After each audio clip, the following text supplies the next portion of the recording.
Hello students, I am Taruna Saini, PGT Commerce from Suraj School Bhiwadi. As you know that we are continuing our chapter number 7, that is double entry system, and today we are discussing in our fourth video of chapter 7 the revision of chapter 7, because it is very crucial chapter which is important for doing the ninth chapter of this book. So let's continue the revision. Okay, so the first thing which we were discussing in this chapter is the meaning of double entry system. So let's recap. Double entry system is that system under which whenever any transaction occurs, it at least affects two accounts. After those two accounts, one account is debited and another is credited. Double entry system एक ऐसा system है जिसमें जब कभी भी कोई भी transaction होगी तो वो दो अकाउंट को इफेक्ट करेगा, जिसमें से एक अकाउंट डेबिट होगा और दूसरा क्रेडिट होगा. ये कंप्लीट सिस्टम है. ट्रांजैक्शन के सभी एस्पेक्ट्स को ये रिकॉर्ड करता है, चाहे पर्सनल हो या इम्पर्सनल हो. और ये जो सिस्टम है ये ऑल ओवर द वर्ल्ड सभी अकाउंटेंट्स इस सिस्टम को अडॉप्ट करते हैं. So what is the meaning of double entry system? It is a system under which whenever any transaction occurs, it at least affects two accounts. Out of those two accounts, one account is debited, another is credited. Who used this term first of all? Luca Pacioli in 1494 में Luca Pacioli ने इसे discuss किया था. Then many persons have given the definition of it. We are discussing the definitions given by J.R. Bartley Boy. So according to J.R. Bartley Boy, every transaction has two-fold effect. Her transaction का कितना effect होगा? Two-fold होगा. And that if two accounts in opposite direction, और ये दोनों account को किस में effect करेगा? अलग अलग directions में करेगा. And if a complete record were to be made of each transaction, it would be necessary to debit one account and credit another account. It is this recording of two-fold effect of every transaction that gave rise to the term double entry system. यानी कि इन्होंने बोला कि हर transaction के two-fold effect होते हैं और दोनों अकाउंट को अलग अलग डायरेक्शन में इफेक्ट होता है. एक डेबिट होगा और दूसरा क्रेडिट होगा. ये कंप्लीट रिकॉर्ड होता है. तो अगर एक अकाउंट को डेबिट कर रहे हैं तो दूसरा अकाउंट ऑब्वियसली क्रेडिट ही होगा. देन हमने पढ़े थे इसके principles. Every transaction affect two accounts, ये हमने डेफिनेशन में देख लिया. टू अकाउंट इफेक्ट होते हैं. Out of those two accounts one account is debited and another account is credited. एक गिवर होगा, एक टेकर होगा, एक बेनिफिट लेने वाला होगा, एक बेनिफिट देने वाला होगा. Then recording of both personal and impersonal, यानी कि हम यहाँ पे थिंग्स का भी अकाउंट्स बनाते हैं और एसेट्स का भी अकाउंट बनाते हैं, एक्सपेंस का भी अकाउंट बनाते हैं और पर्सनस का भी अकाउंट बनाते हैं. यानी कि पर्सनस और इम्पर्सन दोनों का ही हम यहाँ पे अकाउंट बनाते हैं. Recording is made according to certain rules. हम यहाँ पर जो रूल्स हैं हमारे वो सर्टेन स्पेसिफिक रूल हैं. इसीलिए डबल एंट्री सिस्टम को हम साइंटिफिक सिस्टम भी बोलते हैं, क्योंकि डबल एंट्री सिस्टम में हम बिना रूल के वर्क नहीं करते हैं. इसमें कुछ रूल्स होते हैं जिन्हें फॉलो करना पड़ता है, वही रूल्स आपको सीखने हैं. Then preparation of trial balance, ये ट्राई बैलेंस बनाने में हेल्प करता है. ट्राई बैलेंस की क्या आपको डेफिनेशन बताई थी? Trial balance is a list. Trial balance is a list और you can say it is a statement. Trial balance is a list or it is a statement which is prepared by debit or credit balances of ledger account to check arithmetical accuracy. arithmetical accuracy को check करने के लिए debit और credit balances की मदद से एक list या स्टेटमेंट बनाते हैं. That list is known as trial balance and it is helpful for checking the arithmetical accuracy of the ledger accounts. अगर डेबिट और क्रेडिट का टोटल सेम आ गया तो हम मान के चलेंगे कि हमारी बुक्स एक्यूरेट हैं. देन हमने पढ़ा था classification of accounts. Classification of accounts को ही हमें अच्छे से सीखना है. ठीक है, यही आज की रिवीजन का मेन पॉइंट है. इम्पॉर्टेंस और ड्रॉबैक्स अभी करेंगे. तो सबसे पहले क्लासिफिकेशन सीख लेते हैं. तो हमारे पास अकाउंट्स के कितने टाइप्स हैं? अकाउंट्स के हमारे पास दो टाइप हो गई, पर्सनल और इम्पर्सनल. तो what are the two main types of accounts? Personal and impersonal. Impersonal में आपके दो हो गए, रियल और नॉमिनल. रियल और नॉमिनल. तो अब एक तरह से आप ये कह सकते हो कि पर्सनल, रियल, नॉमिनल तीन तरह के अकाउंट हैं. अकाउंट को डिवाइड करने की अपने पास में दो अप्रोचेज़ हैं. एक तो ट्रेडिशनल अप्रोच है और एक मॉडर्न अप्रोच है. तो ट्रेडिशनल अप्रोच के हिसाब से हमारे पास हो गए तीन तरह के अकाउंट. कौन कौन से हो गए? Personal, real and nominal. और मॉडर्न अप्रोच के हिसाब से हमारे पास होते हैं 5: assets, expense, capital, liability, income. Chapter 6 में हमने डिस्कस किया था। ट्रेडिशनल अप्रोच और मॉडर्न अप्रोच, दो अप्रोचेस होते हैं। ट्रेडिशनल अप्रोच के हिसाब से 3 तरह के अकाउंट्स हो गए, पर्सनल, रियल और नॉमिनल। मॉडर्न अप्रोच के हिसाब से 5 टाइप्स के अकाउंट्स हो गए, असेट्स, लायबिलिटीज़, कैपिटल, एक्सपेंस और इनकम। ओके, अब जो ये पर्सनल, रियल है, इनके रूल आपको अच्छे से याद करने हैं। पर्सनल अकाउंट और हमारे पास दूसरा होता है रियल अकाउंट और थर्ड होता है अपने पास में नॉमिनल अकाउंट। तो पर्सनल अकाउंट का क्या रूल होगा? डेबिट द रिसीवर, ये आपको अच्छे से लर्न करना है, इंपॉर्टेंट है। Debit the receiver, credit the giver, debit the receiver, credit the giver. और यहाँ पे रियल में क्या होगा? Debit what comes in, debit what comes in, credit what goes out, credit what goes out. और नॉमिनल का क्या रूल होगा? Debit all expenses and losses, credit all incomes and gains. Okay, credit all incomes and gains. तो ये आप याद करो एक बार। पर्सनल, रियल और नॉमिनल। ट्रेडिशनल अप्रोच के हिसाब से 3 तरह के अकाउंट हो गए, पर्सनल, रियल और nominal. Personal account debit the receiver, credit the giver, rule याद रखना है। Real account debit what comes in, credit what goes out. Nominal का debit all expenses and losses, credit all incomes and gains. Traditional approach के हिसाब से 3 तरह के accounts हैं, मॉडर्न अप्रोच के हिसाब से 5 तरह के अकाउंट्स हैं। पर्सनल अकाउंट में हम कौन कौन से एग्जाम्पल्स लेते हैं? पर्सनल अकाउंट में सारे ह्यूमन बींग्स आ जाते हैं, सारे ह्यूमन बींग्स आ जाते हैं और ऑर्गेनाइजेशंस आ जाती हैं। और अगर कोई वर्ड लग जाए एक्सपेंस के आगे, एक्रूड, एडवांस, ये सब, तो जैसे कि एक्रूड, एडवांस, ये सब वर्ड लगने के बाद में अगर कोई एक्सपेंस आ जाता है तो वो भी पर्सनल में आता है। रियल में सारे असेट्स आते हैं और नॉमिनल में सारे एक्सपेंस और इनकम आते हैं। नॉमिनल में सारे क्या आते हैं? एक्सपेंस और इनकम। एक बार दोबारा से देखते हैं। जैसे कि हम बात करें लैंड, तो लैंड क्या है? हमारे लिए असेट है, हम इसे कई सालों तक यूज़ करते हैं।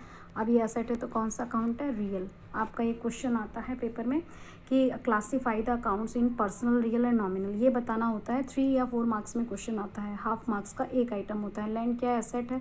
कौन सा अकाउंट है? रियल है। अब हमने बोला कैपिटल, कैपिटल कौन सा अकाउंट है? कैपिटल ओनर का अकाउंट है, ओनर ह्यूमन बीइंग है, ओनर ह्यूमन बीइंग है तो ये कौन सा अकाउंट हो गया? पर्सनल हो गया। और मान लीजिए कैश है, तो कैश आपकी अगेन असेट है, असेट है तो कौन सा अकाउंट हो गया? रियल अकाउंट हो गया। और देखिए अगर मान लीजिए हम बात करें डेटर्स, तो डेटर्स कौन होते हैं? हमारे कस्टमर्स होते हैं, इंसान हैं, कौन से अकाउंट हो गए? पर्सनल।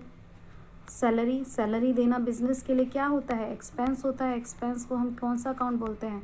नॉमिनल। ठीक है। रेंट, रेंट देना क्या होता है हमारे लिए? एक्सपेंस होता है, नॉमिनल। अगर रेंट मिल रहा है तो इनकम है तो भी नॉमिनल होगा। लेकिन अगर रेंट के आगे आउटस्टैंडिंग वर्ड लगा दें तो ये नॉमिनल नहीं होगा, फिर पर्सनल होगा। ठीक है। एडवांस लगा दें तो ये नॉमिनल नहीं होगा, क्या होगा? पर्सनल। किसी भी एक्सपेंस के आगे कोई भी प्रीफिक्स या सफिक्स लगा दें तो फिर वो नॉमिनल नहीं होता। कौन सा अकाउंट हो जाता है? पर्सनल अकाउंट हो जाता है। फॉर एग्ज़ाम्पल एक्रूड वर्ड लगा दें, एडवांस वर्ड लगा दें, आउटस्टैंडिंग वर्ड लगा दें और प्रीपेड। ठीक है। प्रीपेड मतलब एडवांस, एडवांस का मतलब आपको पहले से ही पता है। एक्रूड का मतलब क्या होता है? एक्रूड होता है earn but not received, earn but not received. Earn तो कर लिया लेकिन मिला नहीं है। जैसे कि अगर किसी पर्सन ने मान लीजिए जनवरी मंथ में या फरवरी मंथ में वर्क कर लिया लेकिन अगर उसे सैलरी नहीं मिली तो उसने सैलरी अर्न तो कर ली है, मिली नहीं है, तो वो अर्न हो गई है, रिसीव नहीं हुई, तो उसे क्या बोलेंगे? Accrued. Accrued means earn but not received. और एक दूसरा वर्ड आता है आउटस्टैंडिंग एक्सपेंसेस। आउटस्टैंडिंग एक्सपेंसेस क्या होता है? Expenses due but not paid. जैसे कि मान लीजिए अगर आपने फीस पे नहीं की है और आप पढ़ लिए हैं तो वो आउटस्टैंडिंग एक्सपेंसेस है। मिल्क बिल आपने पे नहीं किया है लेकिन मिल्क यूज़ कर लिया है लास्ट मंथ में, तो वो आउटस्टैंडिंग एक्सपेंसेस है। तो आउटस्टैंडिंग, एडवांस, एक्रूड, प्रीपेड, अगर ये वर्ड लग जाते हैं तो फिर वो पर्सनल अकाउंट बन जाता है। ठीक है। तो तो हमारे पास अब आपको क्वेश्चन देते हैं लैंड इन्वेस्टमेंट्स, बताइए कौन कौन से टाइप्स के अकाउंट्स हैं। प्लांट, क्रेडिटर, तो लैंड कौन सा अकाउंट है बोलो, रियल असेट है, इन्वेस्टमेंट असेट है रियल, प्लांट असेट है रियल, क्रेडिटर पर्सन है तो पर्सन, ठीक है। तो ये आपको अच्छे से पढ़ना है कि कौन सा अकाउंट पर्सनल है, कौन सा रियल है और कौन सा नॉमिनल है, ठीक है। रूल याद करने हैं, debit the receiver, credit the giver, debit what comes in, credit what goes out, debit all expense losses, credit all incomes and gains. Rules को एक बार समझ लेते हैं। मान लीजिए हम एक ट्रांजेक्शन लेते हैं, कैश पेड टू राम, या आर ले लेते हैं, राम ले लेते हैं। अब आपने यहाँ पे क्या देखा कि दो अकाउंट आ रहे हैं। कैश कौन सा अकाउंट है आपका, असेट है तो रियल है, राम इंसान है तो पर्सन है, पर्सनल अकाउंट हो गया। अब कैश जा रहा है आपके पास से, गोज़ आउट हो रहा है, फर्म में से, कंपनी में से, बिजनेस में से जा रहा है, गोज़ आउट हो रहा है। रूल क्या कहता है रियल अकाउंट का, डेबिट व्हाट कम्स इन, आ रहा है तो डेबिट करो, जा रहा है तो क्रेडिट करो। तो कैश क्या होगा, क्रेडिट होगा। और यहाँ पे राम को मनी मिल रहा है तो राम क्या हो गया, रिसीवर हो गया। अब रूल क्या कहता है, debit the receiver, credit the giver, तो अब राम क्या हो गया, डेबिट हो गया। एक और एग्जांपल ले लेते हैं, गुड्स बॉट फॉर कैश, आपने सामान खरीदा तो आपके पास क्या आ गए, गुड्स आ गए, गुड्स कम्स इन हो रहे हैं, असेट है, डेबिट व्हाट कम्स इन, और कैश आपका क्या हो रहा है, गोज़ आउट हो रहा है, गोज़ आउट हो रहा है तो क्या होगा, credit, debit what comes in, credit what goes out. तो ये आपके अकाउंट्स हैं। कौन कौन से तरह के अकाउंट्स बता दिए, classification of accounts, personal and impersonal, और फिर पर्सनल में 3, natural, account of human beings are natural, account of organisations are artificial, accounts that represents a group of persons are known as representative, real assets के account और nominal expense और income के account. Then आपको rule बताएं, personal का debit the receiver, credit the giver, and real का debit what comes in, credit what goes out, nominal का debit all expense losses, credit all incomes and gains. Then stages, 3 तरह के stages. Recording में क्या होता है, हम जर्नल में ट्रांजेक्शन्स को रिकॉर्ड करते हैं, सब्सिडरी बुक्स में, इन दोनों ही बुक्स को बुक्स ऑफ ओरिजिनल एंट्री बोलते हैं। क्लासिफिकेशन हम लेजर में करते हैं, लेजर में हम सभी चीज़ों के अकाउंट्स ओपन करते हैं। समराइजिंग में हम डेटा को इस तरीके से प्रेजेंट करते हैं that it is understandable to the user. So summarising में क्या होता है कि 3 काम करते हैं हम, लेजर की टोटलिंग करते हैं, बैलेंसिंग करते हैं, और बैलेंस टोटलिंग की मदद से हम ट्राई बैलेंस बनाते हैं, और ट्राई बैलेंस की मदद से फाइनल अकाउंट बनाते हैं। 2 फाइनल अकाउंट होते हैं, 2 फाइनेंशियल स्टेटमेंट 11th में आप पढ़ेंगे, trading and profit and loss account जो प्रॉफिट लॉस जानने के लिए बनाते हैं, और बैलेंस शीट जो पोजीशन जानने के लिए बनाते हैं।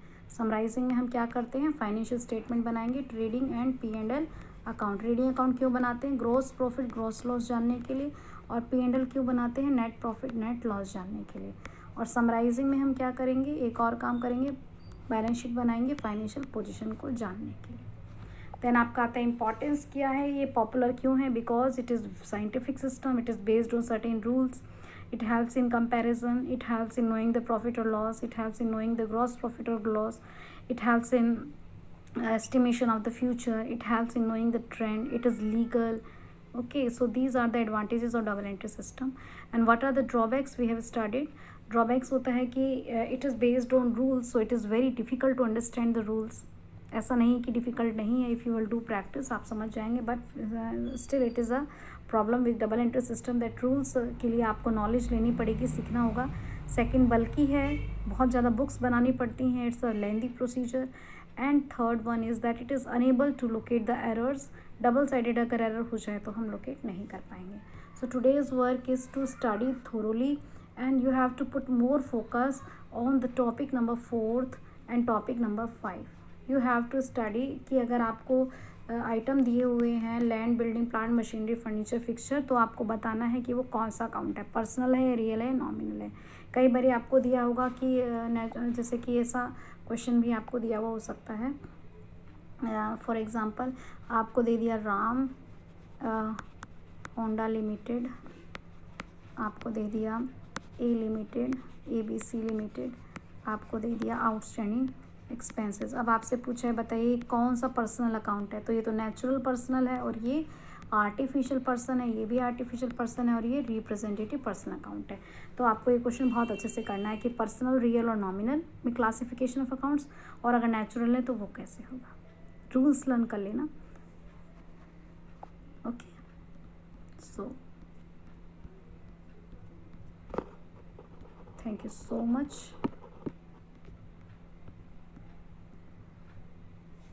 Okay, bye.